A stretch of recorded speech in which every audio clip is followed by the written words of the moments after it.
Hello and welcome to a new series on my channel. If it looks like I keep looking down like this, that's because I have a script. In this series, I will enlighten you with age-old stories and fill your head with wonder and amazement. In other words, I'm gonna bore you with comic book knowledge. For the first episode, or issue, as I'm gonna call it to make it even more obvious that how nerdy I am, I wanted to do something special, something exciting, something that would definitely get people to watch my videos and say, wow, this is actually pretty good.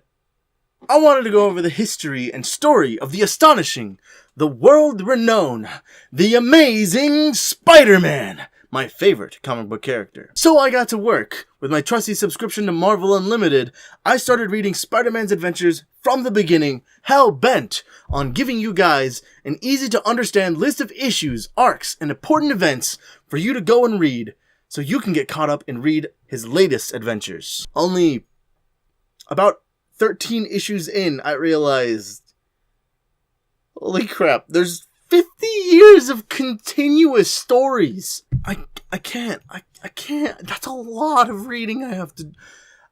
I decided to put Spider-Man on hold for now, because it's a lot. But I promise one day I will actually cover him. But for today, the inaugural first episode, I am going to cover a series, or more accurately a character, who I really enjoy reading, even though I barely found out about his character about 2 months ago. If you've been keeping up with rumors for the multi-hero Marvel extravaganza, Avengers Endgame, you might have heard some rumors starting back in around January that a character named the Black Knight would show up, or might show up, more accurately. And trust me, I hear you. Who the shit is the Black Knight? Wait, you mean... Here's but a scratch. A scratch? Your arm's off. No, it isn't. This guy? Him? And to that I respond... yeah, technically. I know that for a lot of you diehard comic book and Marvel fans, you know who the Black Knight is, or at least you've heard of him or seen him in some of the comics and whatnot. But I'm doing this for the general audience. They've probably never heard of him. I didn't hear about him until a few months ago. A lot of my comic book savvy friends have no idea who he is. That's why I'm making this video. Also, I will be making a list of all of the issues that I'm going to be talking about down in the description below, so you can just like screenshot that and, you know, read them at your own pace. So take a seat and grab a pen, because I'm going to tell you exactly what to read.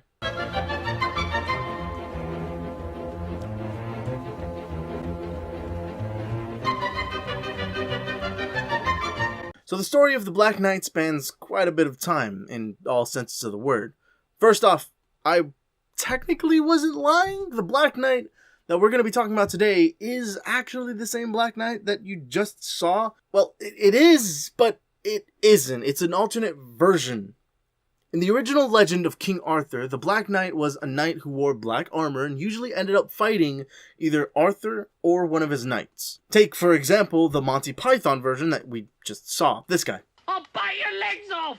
That Black Knight was guarding a bridge, or more accurately, a plank of wood over a small stream of water no more than like half a foot across. When Arthur and his gang wanted to cross, Black Knight said no, and thus the legendarily stupid fight began. However, Marvel's version of the Black Knight is somewhat different. Although he did live in King Arthur's time, instead of fighting Arthur and his knights, he actually fought for King Arthur and his knights. This Black Knight, who was actually a man named Sir Percy of Scandia, was summoned to Camelot by the all-powerful Merlin. You know him. He was given the quest to protect the king and secretly find out who was trying to kill him. The king. Percy. Percy was trying to find who was trying to kill King Arthur. And with a gift from Merlin, the magical ebony blade, he would fight for king and country better than any man. However, the rumors of him showing up in Endgame wouldn't make much sense if that were the case, right? Even if there is time travel in the film, which there are a lot of theories on that, do you really think they'd go back to Arthurian times just to show some Knight and Nemo phase? No, absolutely not. Luckily, Sir Percy wasn't the only person to take the name Black Knight, or wield the ebony blade for that matter.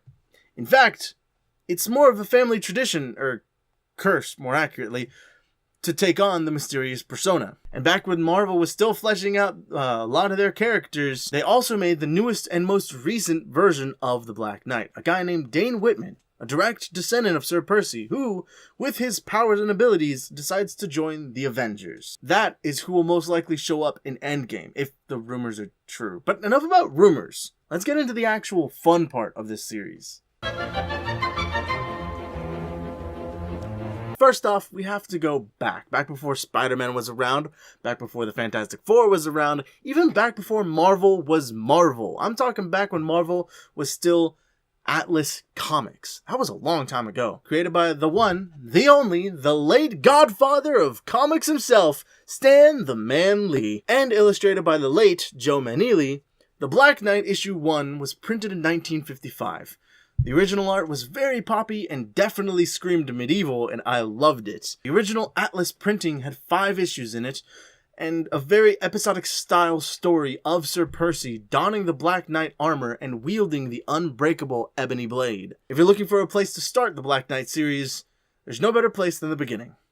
There's even these cool little, splash pages of Arthurian legends to kind of, flesh out the world and give insight into some of the famous Arthurian legends. Each issue of the original run had about 4 mini-stories in it. 2 about the Black Knight's adventures, 1 Arthurian tale, and 1 of another character who existed in the same time and world, just a different region, the Crusader. Amazingly fleshed out story arcs? It had not. No, not at all. But the original run of the Black Knight is still very enjoyable. I really enjoyed it. But if you'd rather only read what's important to know in order to get on with the Black Knight stories, then just read issue 1, and if anything, just read the first story of issue 1. That really sets up characters and lets you know, hey, this is Sir Percy, this is the Black Knight, this is who he's fighting, this is what he was doing throughout that entire thing. Once you've read what you will, we can head on to more modern style, and some more familiar faces. Finally, we go back to modern Marvel in 1964's Tale to Astonish, issue 52. We follow the story of Hank Pym and his girlfriend, Janet Van Dyne. If you recognize those names, then you must have watched Avengers. Ant-Man and the Wasp. There we go. In that issue, Hank Pym, aka Giant Man at the time, and Janet Van Dyne, aka the Wasp, run into this common crook, a professor named Nathan Garrett. Garrett was revealed to have sold scientific information to a communistic Chinese company. After Garrett is arrested, the Chinese company pays his bonds, and he is free, which he uses that freedom in the best possible way. He books it out of country and makes a Pegasus. Yeah, he literally makes a Pegasus. And he just decides to put on armor and just steal some stuff. That sounds like a good waste of his time. Instead of, selling a Pegasus. Or hear me out, make more Pegasuses. Or Pegasi? Okay, yeah, so apparently since in the original Greek myth, there was only one Pegasus, and that was the only Pegasus. There is no true pluralization of Pegasus. So I'm just going to say Pegasi, because that sounds better. Besides that, Garrett also made a pretty OP lance, which housed many different devices and gadgets. From bolas, to lasers, to rockets, to literally just carrying around 2 45 caliber machine guns in it. That's so overpowered. Why? Why did you make that? That's stupid. Also, in case you couldn't tell, this version of the Black Knight was evil. He was a criminal. He was even a part of the founding members of Zemo's Masters of Evil. It's in the name. He was evil. He was bad. Bad guy. He even fought the Avengers in Avengers issues 6, 15, and 16, and also fought Iron Man on his own in Tales of Suspense issues 59 and 73. Those issues don't add a lot to the lore, but it is necessary to know who Nathan Garrett is for the sake of the Black Knight backstory. So if anything, read Tales to Astonish issue 52, read the others if you want to know more about the evil version of the Black Knight, but definitely read Tales of Suspense 73. That one actually is important. After that, we can finally move on to the modern version of the Black Knight, Dane Whitman. Introduced in Avengers issue 47 as a scientist who is working on trying to contact alien life, because why not, it's a comic, he ends up accidentally bringing back Magneto, who was recently banished to a strange planetoid. Trust me, all you need to know is actually in the Avengers comic. They will explain as much as you need. Using magnetic rays that were in Whitman's message, because comics, Magneto is able to pull himself and his henchman Toad back to Earth. Obviously, some stuff goes down because it's Magneto. He's evil. The Avengers get called in. And in the next issue, Avengers 48, it's the actual inaugural appearance of Dane Whitman's Black Knight outfit, which he explains in a bit of backstory, as is the annoying norm of all comics before the 80s. The outfit used to belong to his uncle, Nathan Garrett. Yeah, evil Black Knight. Turns out he died, like just straight up death. It's actually best if you read both of these issues 47 and 48, to get the full story, since I don't really want to ruin too much. Once the Avengers are alerted after a bit of a mix-up, I mean, come on, dude. You go to Avengers HQ dressed as a Black Knight character who they most recently saw as an evil guy. Some shit's gonna go down. I mean, it's just obvious. Anyway, once the Avengers are caught up, Dane decides to go off on his own. Marvel's Superheroes issue 17 is the next important story you should read, as it explains some very necessary info on why Dane wants to be Black Knight, the lineage of Sir Percy, and the legend of the Ebony Blade. He actually gets the Ebony Blade and truly becomes the modern-day Black Knight in this issue. If you don't read any of the other stories so far, this one is definitely one you have to catch. After that, jump over to another team, the Defenders. Not the Defenders you're thinking of. Right team, wrong members. This one is mainly Doctor Strange, Namor the Submariner, Hulk for some reason, and Valkyrie, yeah, from Thor. In Defenders issue 4, a small story of Dane Whitman plays out. This one is one of the more important stories, so I'll just tell you a small part of it and leave the rest to you. He turns to stone. Yeah, like legit just turns to stone. After that, they don't really do much with the story. Next up in issue 8, the second story, kind of like how in a cartoon they like have story A and then story B with a commercial in the middle. Kind of like that. In issue 8, story A, as it's actually called, we get a small hint of what's been going on in the whole he got turned to stone department. But no big reveal that he's back yet. Jump over to Avengers issue 116. And it continues that story, but again, with no big reveal. Just some more, ooh, let's lead the reader on nonsense. From here, he's mentioned by name and or seen as a statue in multiple issues. It's not until issue 11 of the Defenders that we actually get a glimpse of what's actually been going on inside of his head. Or more accurately, in the past. Dane actually ended up embodying his ancestor, Sir Percy, and fighting in the Crusades. That issue is definitely one you can't miss. Literally, they will reference it constantly. You can't miss it. And honestly, it kind of happens again. There's a few more stories that aren't 100% necessary, but do shed some light on some small adventures that are mentioned in later issues. It's really up to you if you want to read them. They're mainly just side stories. After that, we jump over to Avengers issue 225, where the Avengers are pulled into Avalon, a land between dimensions. The mage Amergen calls them to help him and Dane Whitman, who is still in Sir Percy's body, save Avalon. The story spans until the next issue, 226. From there, Dane is back in modern times, and the Avengers come back with him. Now, it's time to learn about the Ebony Blade. In Doctor Strange issue 68, Strange helps Whitman with a small problem. You know, a never-ending bloodlust and scarred psychosis that wants and calls for the blood of any and all. Yeah, just a little problem. It's revealed in these issues that the Ebony Blade actually has a curse. It drives any who wield and draw blood with it crazy sooner or later. And after going through the friggin' Crusades, yeah, he drew a lot of blood, and he was also very mentally weakened that he couldn't resist the calls of the blade anymore. The next issue is a small adventure between Strange and Whitman, showing some of the drawbacks of what the curse is like, and what happened in the previous issue, 68. After that, starting in Avengers issue 252, Dane joins the Avengers team yet again, this time lasting longer than 2 months. From there, not a lot of stories are super important, but he does take spotlight in a few of these stories. If any of these are considered important enough to read, it would be Avengers issue 293. Things take a turn and play into a very wide story arc for him. When Namor borrows his blade to strike down a monster who may or may not be someone important, it reactivates the curse that was undone in the previous Doctor Strange adventure. And it's not Namor who gets the curse, it's actually Dane. Sucks to suck. In the following issue, 294, we start to see the effects of the curse. Dane's body is turning into the same material as the blade, and the blade wants blood. The story continues through Avengers 297 when Dane leaves with Thor. They have a few adventures throughout Thor 396 and up till Thor 400, after which he makes a small appearance in Avengers 300. He doesn't do anything, he's actually just like a statue again. Man, the writers like making Dane a statue, don't they? Now we could jump into the 4-part special Black Knight series.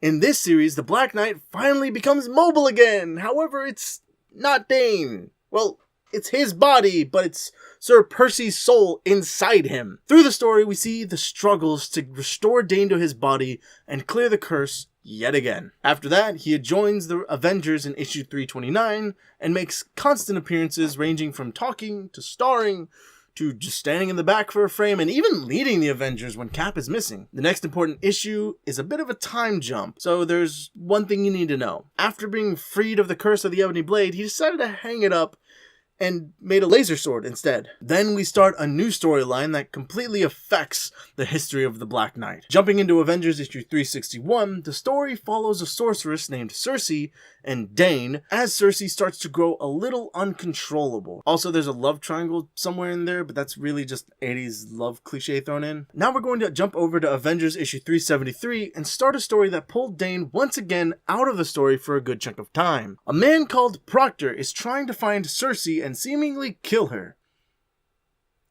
Yeah, that pretty much sums it up. The story goes on till issue 375, where in the climactic end, Circe is somewhat forced to leave the universe and assumedly enter a pocket universe where Circe is supposed to heal her mind and lose the curse that she gained by defeating Proctor. But that wouldn't have much to do with Dane, now would it? Dane decides to join her.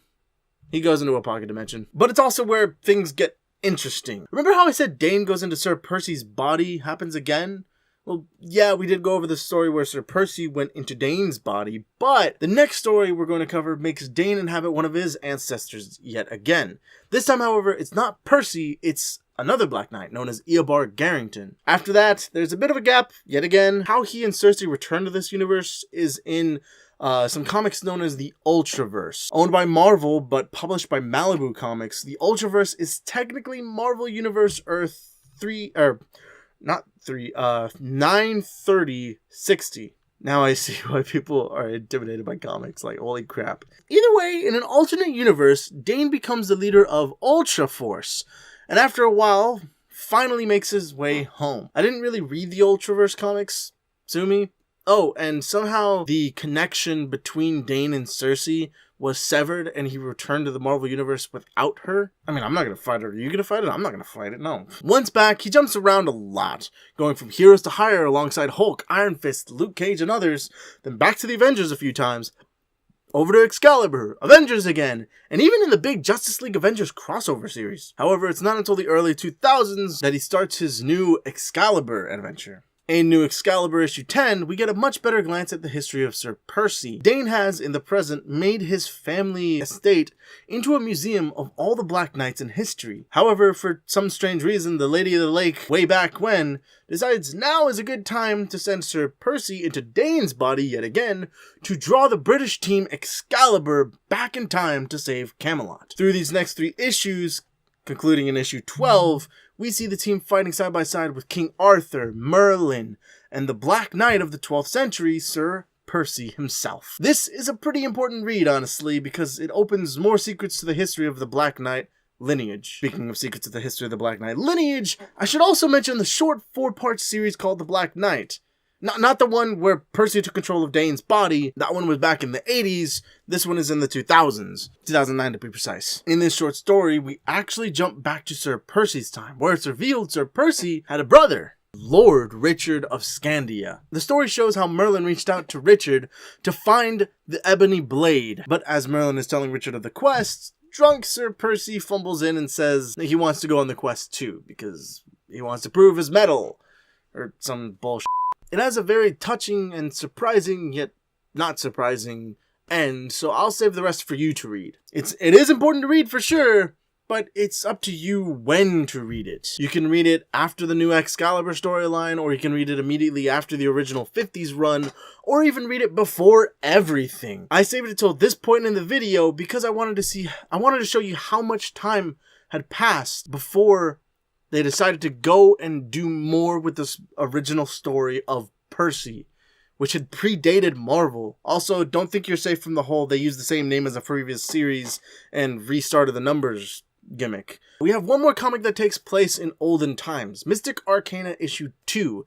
It again deals with Sir Percy, this time with the fall of Camelot and what happens then. It's a bit of a side story, but it is really cool and a good change of pace to see good guy Sir Percy react to pretty much his worst nightmare realized. Now we can go back to modern day. He continues with them for a while, the Excalibur crew, deciding whether or not to join, but in the end he decides not to, mainly because in issue 15, at the end, he states that the blade he wields isn't the real ebony blade. When they went back in time, he held Sir Percy's ebony blade, and he could tell that that blade and his blade that he's carrying in modern day are not the same blade. They have a different energy. The reason I tell you that instead of letting you read issue 15 is because, well, it really had nothing to do with the issue. Up until then, from issue 13, it was mainly focused on Juggernaut with the banter of "Join us" from Captain Britain, followed by "Shut up" by coming from Dane. You can read it if you'd like, but I told you the most important line pertaining to the Black Knight in that issue. Now we jump over to a different series again. This time it's Captain Britain and the MI-13. Dane is present through the entire 15 issues.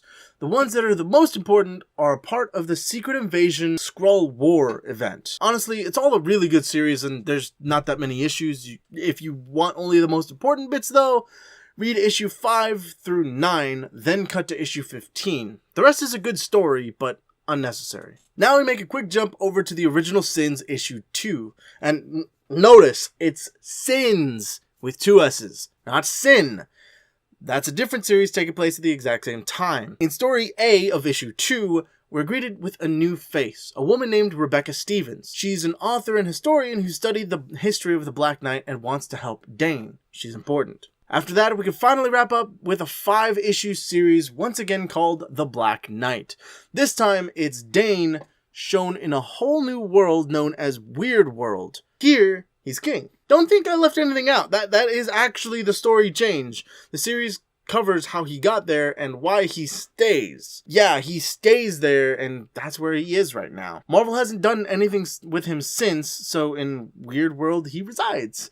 Kind of like when he disappeared back in the 80s with Cersei, only this time he isn't being printed by another company, as far as I know. And that's all the important issues. Now, if you really don't want spoilers, I'd recommend hopping over to the time printed on the screen, because for those who don't want to read and just want to know who we're dealing with here, this section is dedicated to you.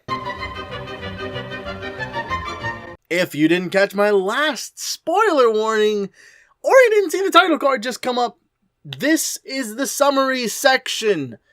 Spoiler warning. If you don't want spoilers, again, skip to this time. Okay? Okay. Back in the 50s, Atlas Comics, which would become Marvel Comics only a few years later, published a series around the Arthurian tale of the Black Knight. This knight, who was originally thought to be Sir Percy of Scandia, later revealed to be his brother, Lord Richard of Scandia, fought to protect King Arthur in the sacred land of Camelot. In multiple different timelines, King Arthur and Camelot are defeated before their intended time. Sir Percy, as I will refer to him, had to fix this error himself or enlist the help of a future Black Knight, his ancestor Dane Whitman. It is also revealed that the original Sir Percy is killed on the brothers' quest to find the legendary ebony blade, also known as the Brother Sword of Excalibur. The blade, whose true name is Chaos the Doombringer, was created for the evils of Excalibur.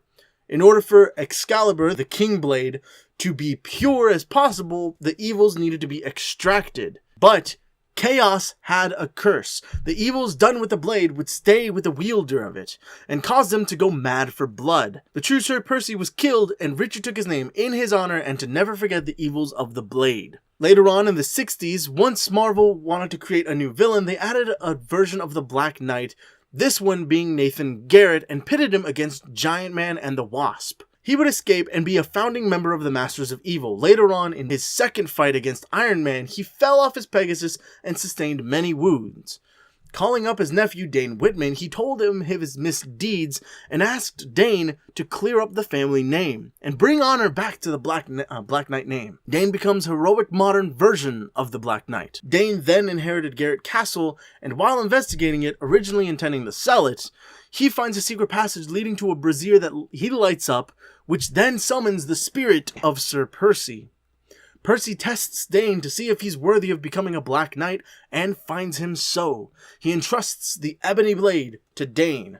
From there, he has a few adventures with other heroes.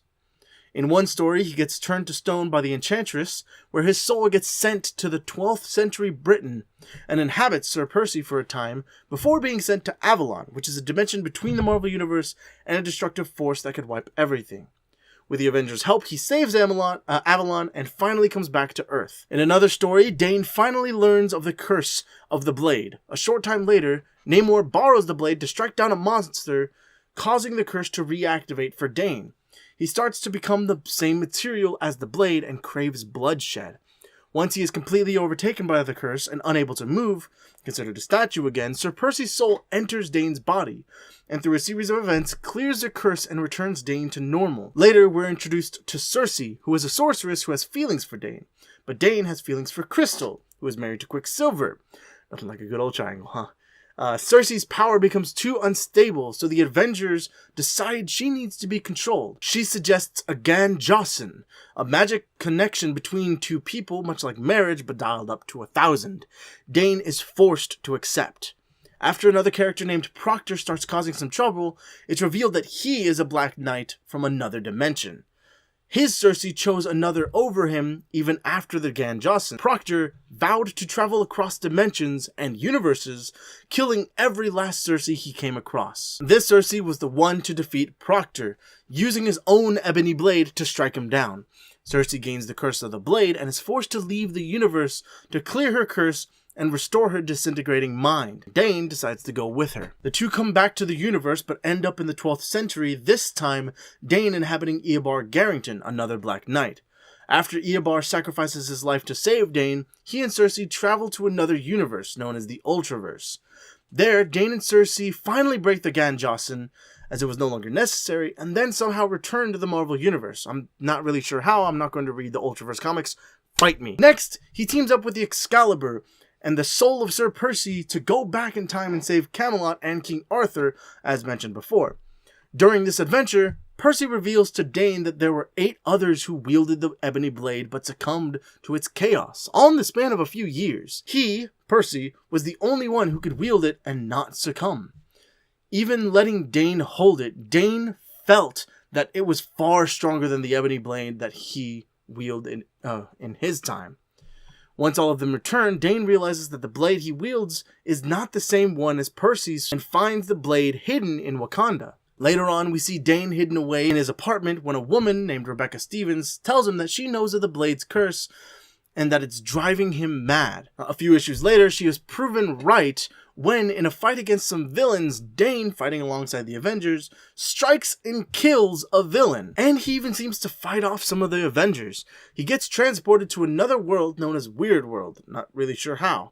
There he is proven to be the strongest and strikes down the evil king, renaming the land New Avalon.